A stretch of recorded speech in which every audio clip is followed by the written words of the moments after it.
All right, I am back here on the Just End the Suffering podcast, talking New York baseball with a great friend of the podcast. You see him on SNY covering the New York teams. Anthony McCarron is back. He says, Anthony, how are you? I'm good. How you doing, Mike? Doing pretty good. And obviously, everybody knows that you have been doing the baseball for SNY for a bit, worked for years to college before that. But you also recently got to do a little hockey. It was like covering the Rangers for SNY.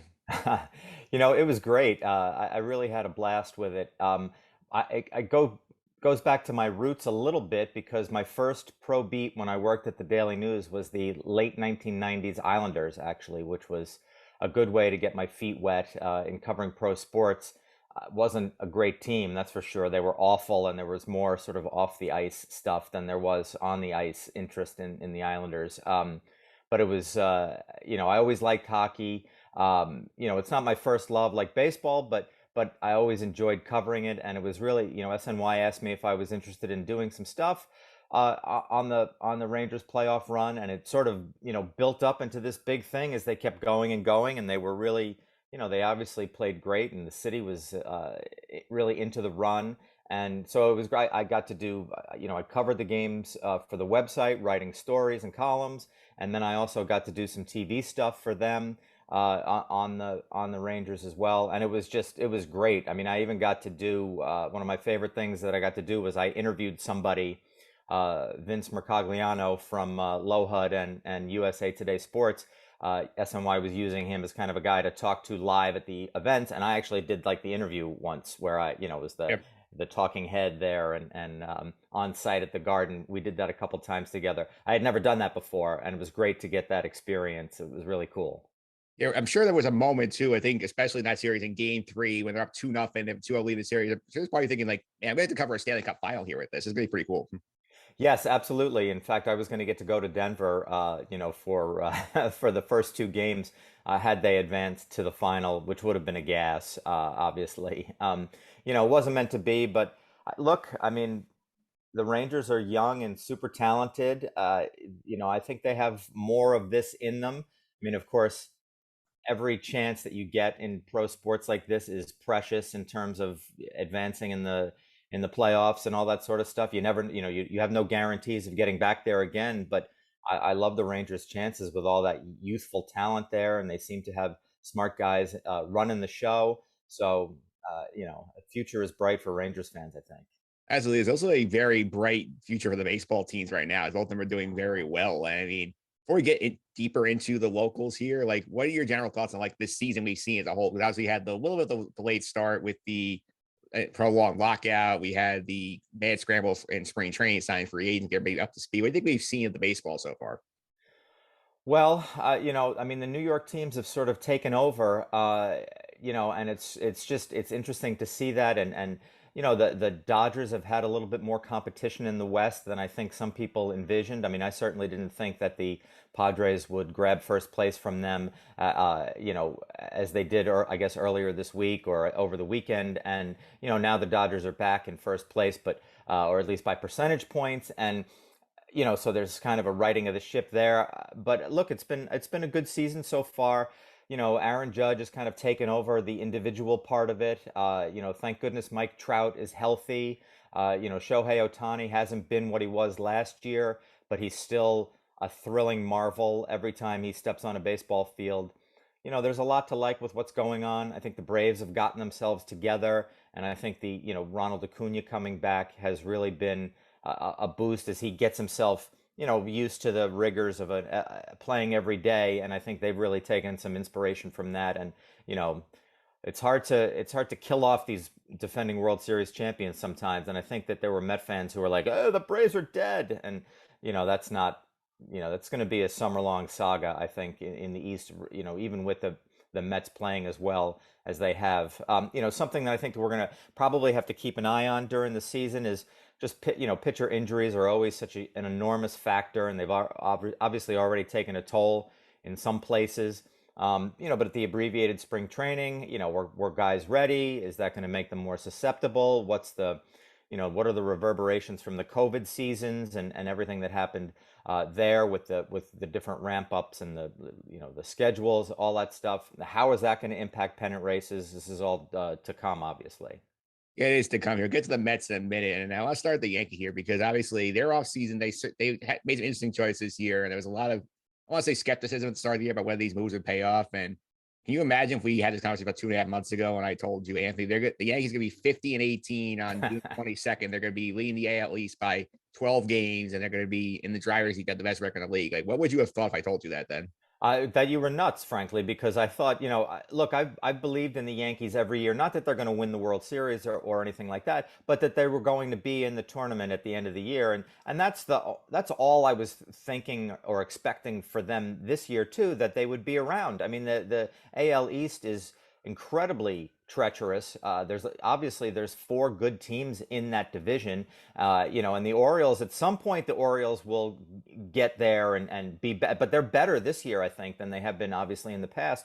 So, there was all these sort of landmines around in the division, and the Yankees have just blown everyone away. They've just crushed everything. They're the best at hitting. They're the best at pitching. They're one of the best at fielding. It's crazy what they've done, and I never would have believed it. I guess they got some addition by subtraction by making the Gary Sanchez Gio Urshela trade, because I feel like the Sanchez saga was always looming over the team. The angst over him catching and his defense, and he wasn't hitting like he used to. And I think they obviously, or honestly, they made some smart moves, even though all of us really expected them to sign a blockbuster shortstop, free agent, and do something like that, more to the Yankee DNA. And they fixed holes in other ways, and they're getting incredible performance from a bunch of people now.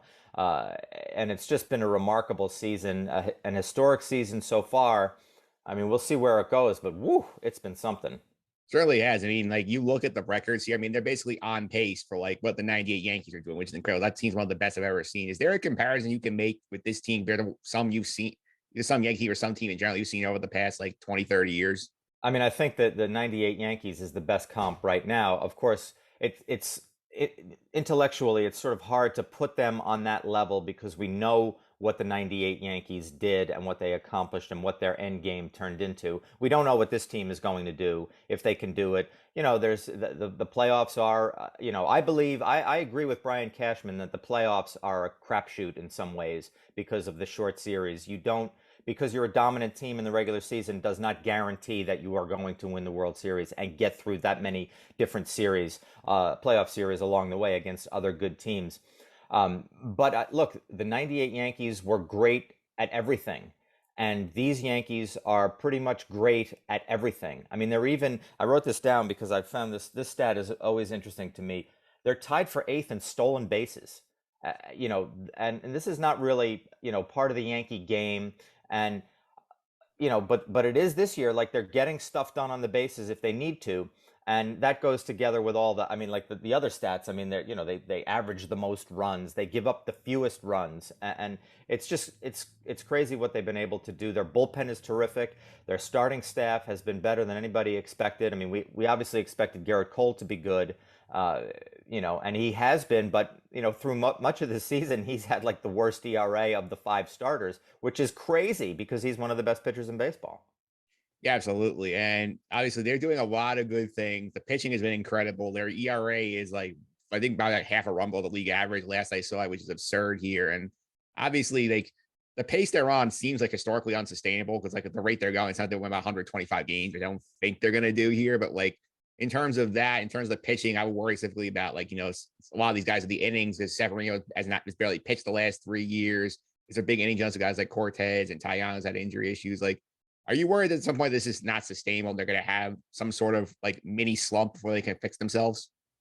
Well, look, I mean, they're on a record pace, right? I mean, I can't, I don't know what the pace is off the top of my head, but I mean, they are in that conversation for 114, 115, 116, whatever it would be, wins, which is, not done by many clubs. So is that part sustainable? You'd have to say no, just based on historical precedent. Based on the talent they have on the roster and the way it's performing right this second, it's hard not to get starry-eyed. But you're right about the innings limits. That's a big concern going forward.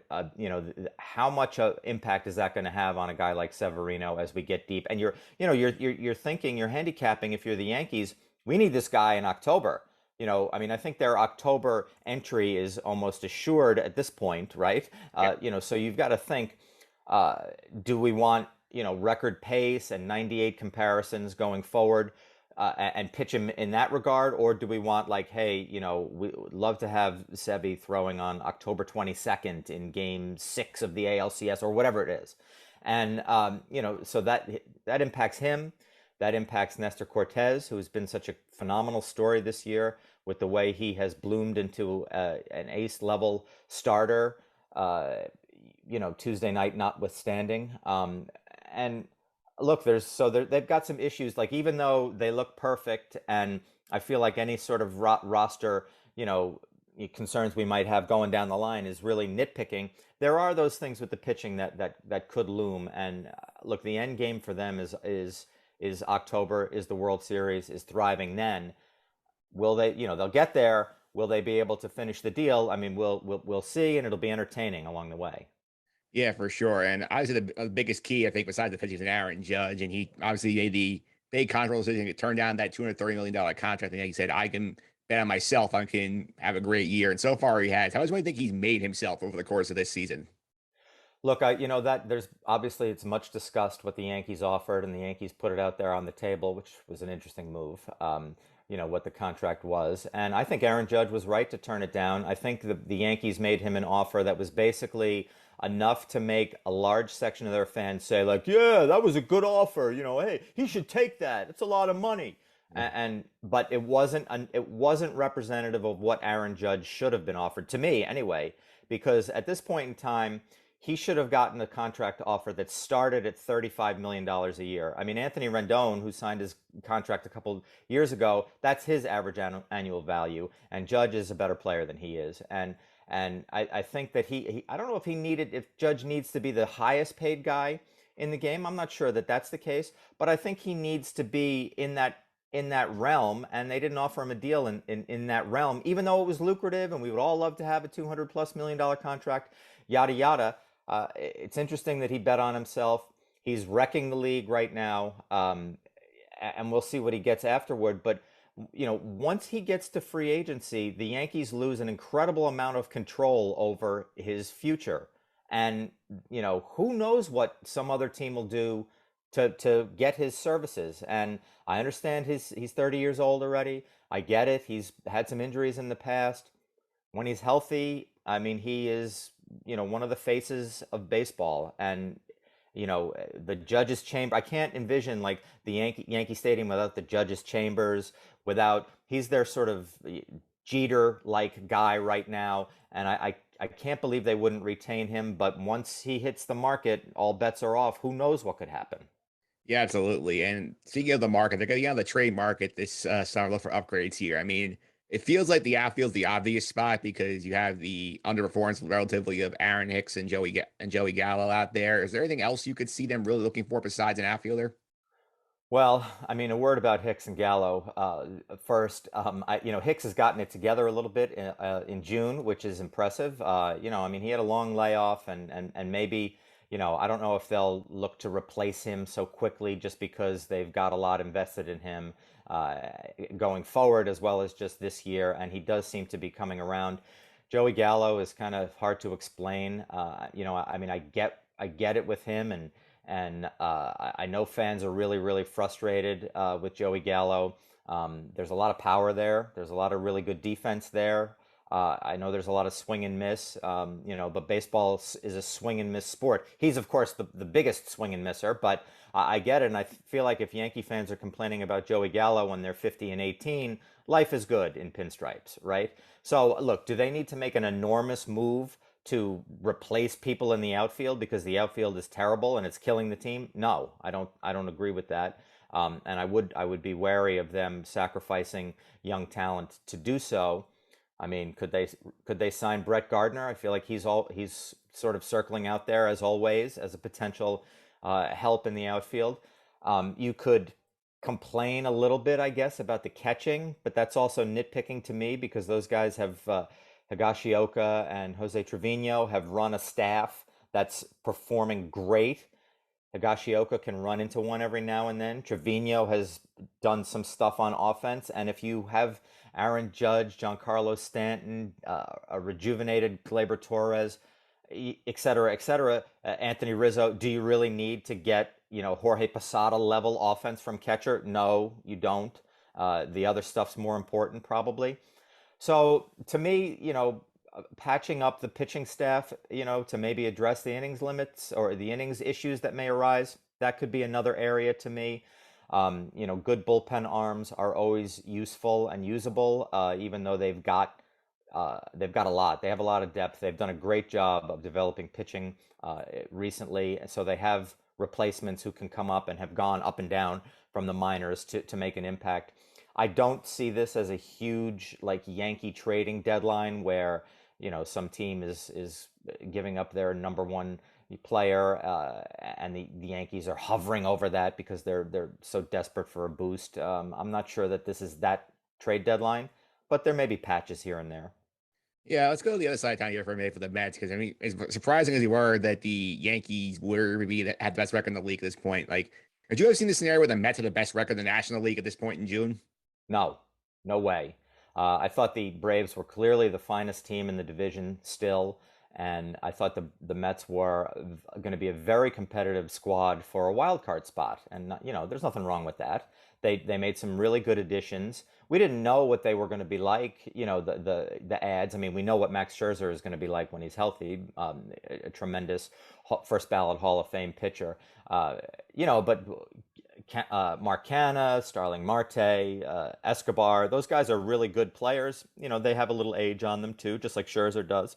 But they have all performed. I think. I mean, some of their numbers aren't phenomenal, but they've all performed pretty well for a team, and I think that they have added a jolt of sort of veteran professionalism that has helped that clubhouse. Because there are a lot of good young players on that team, talented guys, and I think that they have boosted them, in a behind the scenes manner as well as on the field. Look, I mean, when healthy, their rotation is spectacular. I think they're shy in the bullpen now. I thought they were shy in the bullpen going into the season, and they may take some hits because of it. They need to. We'll get to this later, I know, but they need to make some additions in the bullpen before the trade deadline. But yeah, I mean they've performed spectacularly, and I love their style of play. A lot of putting the ball in play. And doing different things, which is great. It's refreshing to see that in the launch angle era where so many teams are just trying for the 3-run homer, and the Mets are hitting singles and beating Jeff McNeil. I enjoy watching him beat the shift on an almost nightly basis because the shift is driving a lot of people in baseball crazy, and Jeff is like, oh yeah, you're going to shift me? Bing! There's a base hit to left field. So they're a very entertaining bunch. Edwin Diaz has been phenomenal for them. He might be the best relief pitcher in baseball right now. Maybe not named Josh Hader, but he's spectacular, and his stuff is so good that it's an event when he comes into the game. And I was at the game on Saturday watching in the stands, and he came in and boom, boom, boom, 101. It was great. It was, the whole place is going nuts. So it's been a fun season with the Mets, that's for sure. Absolutely has. I do think one of the big credits of this season, I think, is the addition of Buck Showalter as the manager because I feel like this team sort of had a lot of the same sort of like bumps in the road the past couple of teams have had. But this team has not fallen apart. They have not had that like 3-10 stretch against the NL West's best teams they did last year. There hasn't been like fights in the clubhouse. I feel like Buck's done a good job like keeping everything in check and getting the most out of these guys. I think about what Buck has brought to this team. Huge. I really do think it's huge because as soon as he like steps up to the podium as a Met hire, he brings a gravitas that no first-time manager could possibly bring along with him. No matter, I mean, I think Louis Rojas could possibly be a good manager in the future in MLB, but he can't bring that sort of resume that Buck doesn't put it out on the table, but everybody knows that it's out there what he's done. And you're right about the part about them not collapsing. They took a significant gut shot from the Braves when the Braves went on their, I don't know, 164 game winning streak or whatever it was. And, they gained a lot of ground on the Mets, but the Mets weren't like, oh my goodness, here come the Braves. What are we going to do? There was none of that. And they were on the West Coast, and they played decent baseball on the West Coast, and that's been a black hole for the Mets in recent years, in past years, where they have just gone out there and wilted. And they played some good baseball out there, got back home with a 500 record on that trip, and it was I think that was a big deal. And look, I mean, there's not going to be any of the nonsense of the thump. There's not going to be any of this by the players to the fans when Buck is in charge. That stuff is squashed before it even gets out of the clubhouse door. So there's not going to be any of that stuff that they had last year. Those problems, there's not going to be any Donnie Stevenson nonsense like there was last year, which I thought was really immature and silly by the Mets. He was the fictional hitting coach that they thought, and it was a big chuckle fest. Ha, Donnie's really working with us, and it's like, okay, what an insult to everybody else who works for the team. That stuff is done now. That ain't happening under Buck's watch, and I think that they've complained a lot about getting hit by pitches during this season, and rightfully so. I mean, they do lead the majors in getting plunked, but I think Buck's reaction to all of that was phenomenal too, because he got so mad. And you see all those great shots of him, Yeah. on the dugout when they get hit. He's got those great looks on his face. It's great, and I think the players have seen all that, and they know who's leading them and what he feels about them, and he's demonstrating a certain something there, like a managerial camaraderie, if that's even a thing, that they can sort of glom onto. And I think you're right, he has been a huge impact on that team.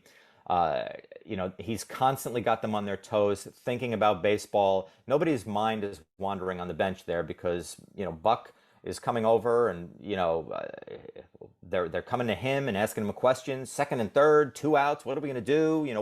What's the move here? And so I think there's a lot of good going on. It's the Mets should have hired Buck Showalter like 6 years ago, or when Terry Collins left, they should have hired him. Oh, I totally agree with you, because between that and them changing out some of the guys in the clubhouse or bringing those veteran guys that he brought before, my big complaints last year with them was this whole like, oh, like everything is great. I compared the team basically living in Candyland when the whole season was falling apart, and everybody Right. was taking it seriously. And now you don't see that anymore. Now you don't see like the ha-has and like the rats and raccoons stuff like that. That helps. Right. And I love Pete Alonso, and I think he's not only is he a tremendous player, but I think he's a great guy to have on a team.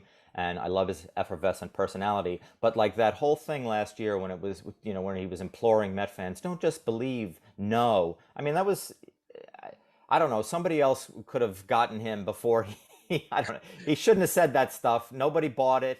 It's just playing into, bad Met fan mojo. And, they couldn't deliver on it, obviously. And this year, like you say, there's none of that kind of stuff. And the rat and the raccoon, they're back in their cages, and that's a good thing.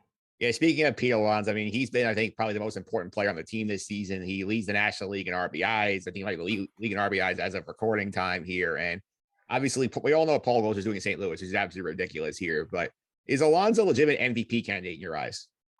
Yes, I think he is. I don't know if he's going to win the award. That would depend on his slugging percentage, home runs, RBI, all that kind of stuff. I feel like he's in the conversation. I think he's a top five guy right now. It's going to be tough because I think voters consider defense maybe more than they ever have in recent vintage anyway. And Pete is not an elite defensive first baseman. So he that may be a strike against him. I know he's trying, and he wants very desperately and dearly to be a Gold Glove first baseman, and I believe he's working incredibly hard to get to that point. But with some of the guys, Manny Machado's having a tremendous year. He's obviously an elite third baseman defensively as well. That may impact Pete's candidacy. But look, if he hits 55 home runs, the Mets romp to the NL East title. He hits close to, he hits 290 and, has like 600 plus slugging percentage. And I think he's going to shatter the Met single season record for RBI this year, which I think is 124. I think he's going to crush that. I mean, then who knows what could happen on that ballot? But he is putting up a very, very strong case for himself right now. And, I love the fact that he wants to play first base too.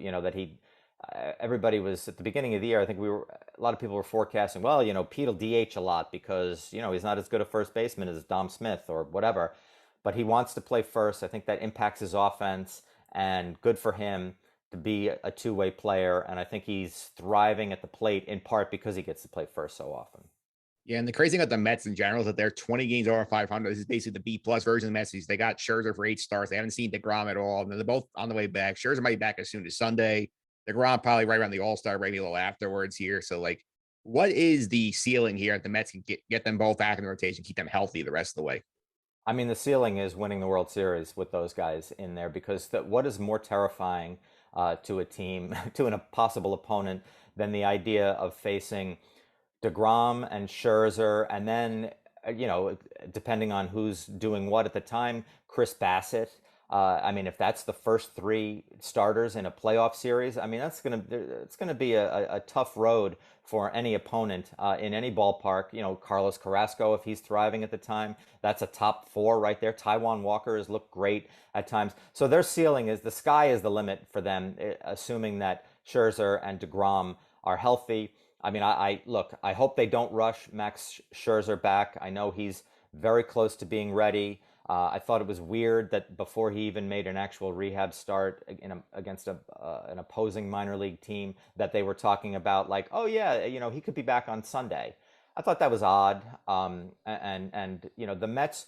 Look, I know the whole regime is different. Everything is different about the Mets, right? And who's running it, blah blah blah. But it's kind of Mets DNA and Mets karma that handling injuries hasn't been great over the recent years. So I think more caution is required with guys like Scherzer because you are thinking end game here more so than you know than July. What are you doing in July? So look, if he's ready, he's ready, and he pitches. That's great. If there's any doubt, and I know they say Max is a genius about his own body. I get it. He took himself out of a game when he felt something, and it ended up, being a good thing that he didn't try to, pitch through it. But look, they're crushing everybody in the league. There's no reason to rush this guy back. If it takes another week, great. If it doesn't, that's okay too. As far as the Grom goes, look, I know they keep saying he's coming back. We're coming up on, I mean, we're right about now like 50 weeks since he pitched in a major league game. I mean, an entire year is probably going to go by before he pitches since the last time he pitched in a major league game. Um, am I convinced 100% that we'll see him? Not really. I'll believe it when I see him. And that's fine. And they say he's progressing, and he threw to hitters the other day, a great sign. Um, but the paramount thing with him is getting him right for October again. And if he can be a big factor, if he can be a DeGrom-like factor in October, I mean, the sky's the limit for them. There is no stopping them. Yeah, absolutely. And the last thing, obviously, you got to before is that the trade deadline for that is very important for them because we talk about they need help in the bullpen because you figure a couple of stars are going to end up in the postseason. They still need to get another couple of guys here. I also think they could use another bat. I know they kind of been saying like, "Oh, we're good what we have," but like they're getting basically nothing out of the DH slot in terms of power. They have very little pop in the lab besides Pete Alonso here. Like I've been arguing all year. I said they need a hitter basically hit between Pete Alonso and Eduardo Escobar in the middle of the order here. Do you feel like that's a need they're not really taking into account as much? I mean, look. I wrote down their. I got to check my notes here. They are averaging exactly 5 runs a game going into Wednesday's play, which is third in the major leagues. They're one of 3 teams averaging 5 runs. I understand the look at that lineup and say like, gee, they could, something else could come along and would help. And I get it. And it's, we're so used to, pounding home runs. The Mets have, what is it, 66 home runs, and the league average is 72 right now. Um, they're not a great slugging team in terms of home runs, but I don't know. What are they going to sacrifice? To me, what are they going to sacrifice to get the extra bat? Or is J.D. Davis going to get something going? Or are they going to bring up one of their prospects, Mark Vientos maybe to try to see if they can get a jump start at a DH. I don't know that they need to make some huge move to get a guy in there. I think they're sort of their versatile roster has been a benefit for them, and that they can move guys in and out. Uh, I get it that you'd love to have another 30 home run type guy in there. But I don't know. I mean, it's like, what else are they doing offensively? They've got the best on base percentage. They've got the sixth best OPS. I mean, I think if they're going to look, if it becomes a choice between bullpen and a bat, I don't think it's close. That the bullpen needs significant help, not just like, oh yeah, let's get another guy. Like get some sort of Miguel Castro type, who, by the way, they never should have traded for a lefty. To me, anyway.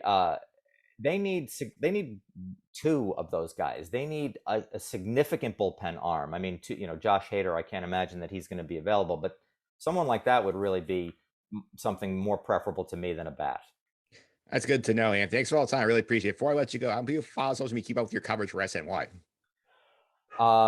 You can follow me on Twitter at Anthony McCarron. You can get on the SMY website, and that remote, as I like, this is my new catchphrase when I when I promote BNN Baseball Night in New York, that one of the shows that I'm on there. That remote, it's not going to aim itself. So get on TV, watch the shows. I go on that. I go on Geico Sports Night. It's great. It's great fun. Really enjoy doing that stuff, and we have a good time. Yeah, I already put the remote there quite a bit. I hope the rest of the audience does too, Anthony. Thanks for all the time. I really appreciate it. You bet, Mike. Thanks for having me.